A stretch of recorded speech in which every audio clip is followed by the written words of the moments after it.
I will talk about the Wampanoags. Long ago, the pilgrims arrived in our nation. From England, they sailed over here. They live close to the Wampanoags. The Wampanoags are American Indians. They show how to harvest food to the pilgrims.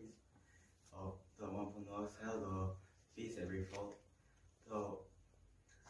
The Wampanoags and the pilgrims celebrate the feast all together.